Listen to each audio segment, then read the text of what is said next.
Chapter 4. No video games? After finishing our lunch, we slowly walked to the Zim Zam Zoom relay where we could discuss what had just happened and determine what to do next. I can't believe this guy, Justin said excitedly. Seriously, Eric joined in. First, he puts down the lunch ladies, Justin said. Well, it wasn't the best day for lunch, Marcus pointed out. And then he shut you down, Paul commented. I think I'll pass. All you were trying to do was offer some help. It's okay, guys. It's his first day. Change can be difficult, Marcus said, running along the painted line on the black top since our team had just lost at Zim Zam Zoom. He doesn't seem to like anything, Justin continued to rant. He has to like something, Eric said. Maybe we just have to keep trying until we find out what it is, Sammy suggested. We all stood there, silently thinking, as Marcus continued his way around the painted line, defeating the other team at Zim Zam Zoom. He was even good at non-athletic games. I've got it, Paul shouted. What? Justin shouted back. Video games. Who doesn't like video games? He asked excitedly. Just then, Marcus reached the other team's base, causing Eric to dash along the painted line. That's perfect, Justin shouted again, excited that Paul had thought of such a great idea. It's foolproof, Paul commented. I'll tell my mom that you guys are coming over on Saturday, and we could have a video game tournament. Don't you have to ask your mom first? I asked. Nah, he said, motioning with his hand. We never do anything on Saturdays. Saturday is cleaning day at my house, Marcus said, rejoining us in line. Hey, no cutting, a fourth grader yelled at Marcus. Dude, he just got us a point, Justin yelled back. So, I'm going to tell Funmaker John, she said, raising her hand. Why are you raising your hand? Paul asked. We're not in class. Funmaker John, she called across the blacktop. Okay, Justin said. Sheesh. Marcus walked to the back of the line. So, as I was saying, Paul said, as Sammy took her turn at the Zim Zam Zoom relay, my mom won't care. I'll just make sure that I get all my chores done before lunch, and you guys can come over for video games and pizza. Pizza, Justin said, excitedly doing a fist bump. So, when are you going to invite Victor? I asked, preparing myself to run in case Sammy lost. Tomorrow, he said, not as confidently as before. Why tomorrow? Justin asked. Well, I have to make sure that my mom doesn't have anything planned for this Saturday, he explained. But you said you never do anything on Saturdays, I pointed out. I know, but I still have to ask permission, he said. I get it, Justin responded. Tomorrow it is. Tomorrow it is, I said while running along the painted line. When we got back in class after lunch, Mrs. Whiston gave us time to work on our tablets for our state projects. I want you to work on your title page and prepare at least 3 slides for your information and pictures, she instructed. I will be at my desk for anyone who needs help. Remember, this is not a group project, so I expect 0 volume.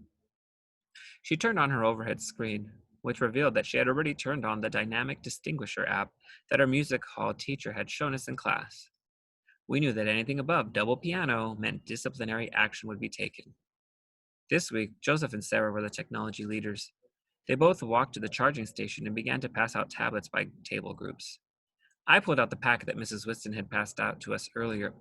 Page 2 had example slides from past students. I decided to circle the ones I liked so I could copy them, except with my own information. I know what you're thinking. That's copying. Not really. It's called working smarter, not harder. At least that's what my dad says. He's always telling me not to reinvent the wheel. That and a lot of other things. He has a lot of what he calls Papa's Proverbs. Is that a name? Mrs. Whiston asked, since some people at table 5 had begun to whisper. Just then, Joseph handed me my tablet. After unlocking it, I opened the slide presentation app that we would be using for our state project. As I began to set up my title screen, the classroom phone rang. Mrs. Whiston's class, student speaking, Shanika answered. Yes, one moment, please. Shanika placed her hand over the phone speaker before calling Mrs. Whiston to the phone. It's Mr. Anderson. He's asking for you. Mrs. Whiston stood up from her desk and reminded the class that the dynamic distinguisher was still on and that she still expected 0 volume from everyone. Mrs. Whiston, she said in her phone answering voice. Yes. Yes. Oh my goodness. Yes, we'll be right there. She quickly hung up the phone, hurried to her desk to turn off the Dynamics Distinguisher app and her overhead screen, all while everyone, except for Jefferson, stared at her. Once Jefferson began working, he was very difficult to distract. Today is not my day, Mrs. Weston declared. I forgot that Mr. Anderson had to change our weekly challenge to today since he will have a sub tomorrow. Mr. Anderson's class and our class usually had our weekly challenge on Fridays just before school got out. We would bring our backpacks with us and continue our challenge until the bell rang. This week's challenge was a geography challenge. Since our classes have been studying the state's locations, capitals, and nicknames, it was no surprise. This week's challenge will require students to start behind this chalk line, Mr. Anderson explained, pointing at the line to his left. Mrs. Whiston or I will call out the name of a state, the capital of a state, or the nickname of a state. Whoever is at the front of each line will have to run to the corresponding state on the map of the United States painted on the blacktop.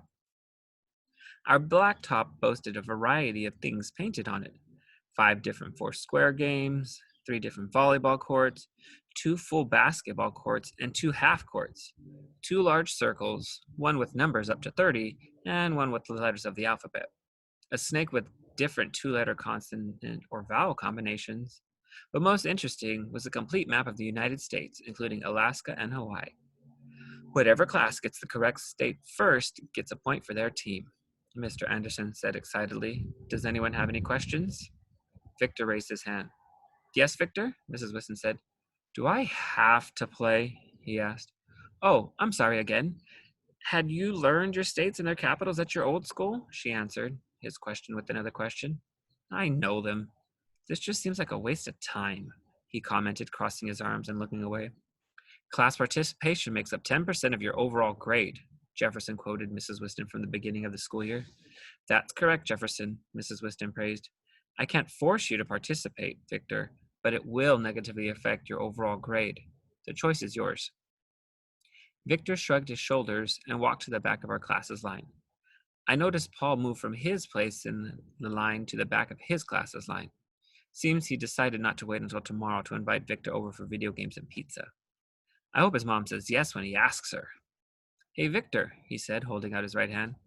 Victor looked at Paul's hand and then straight into Paul's eyes. Oh, right, no handshaking, Paul said, remembering our earlier encounter with Victor. So, the guys and I are getting together on Saturday for some video games and pizza. I was wondering if maybe you'd like to join us? Video games? Victor asked. Yeah, some one-on-one. Some team games, and probably a tournament or two, Paul explained. And don't forget the pizza. I don't think you understand, Victor said. I've never played video games before. What? Paul shouted.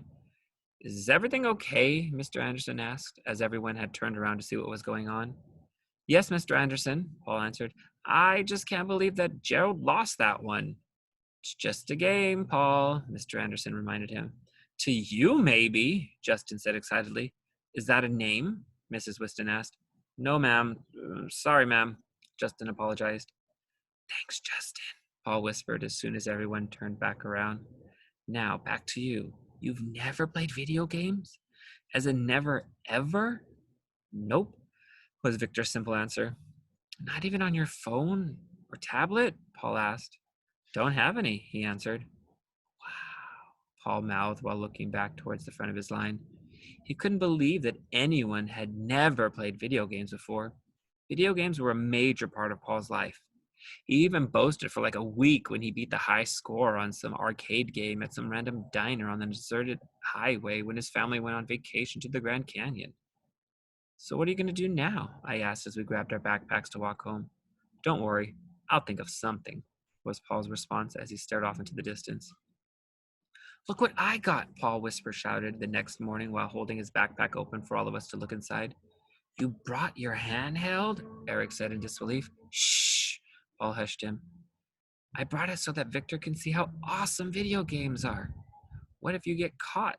Sam asked. I won't, he answered. How do you figure that? Marcus asked.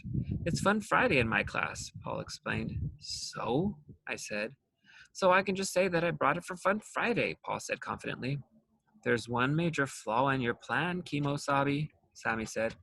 What's that? Justin asked.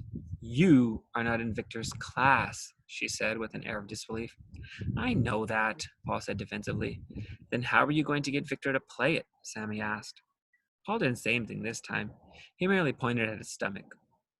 I have to say that even I had no idea what he was doing. When we all looked at him and each other with confused faces, he just pointed more intently. I don't get it, Justin said, scratching his head. My hoodie pocket, he shouted, then sighed, shaking his head as if we were supposed to instantly understand what he was trying to say. What about your hoodie pocket? Eric asked.